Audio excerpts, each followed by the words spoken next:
let's move on to brand new breaking Michael Jackson developments tonight. This is making big news right now. Showbiz Tonight can now tell you that, according to newly released court documents, the Los Angeles County coroner says Michael had lethal levels of the powerful anesthetic Propofol in his body at the time of death. Now, Carlos, we've been talking about this for weeks. It's as if we saw this coming, but does this new revelation really put to rest all of the mystery surrounding Michael Jackson's death?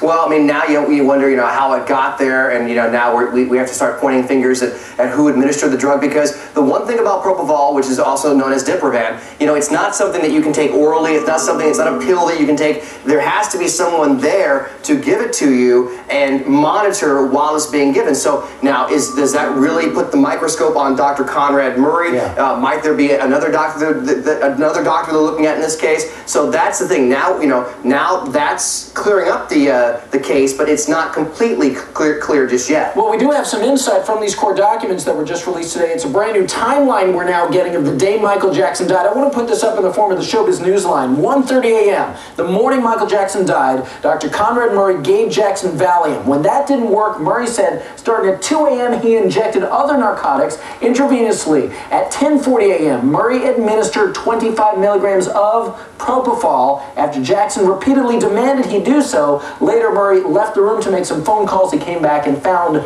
Jackson not breathing. Lisa Bloom, you're an attorney. Do these revelations really seal the manslaughter case against Dr. Murray here?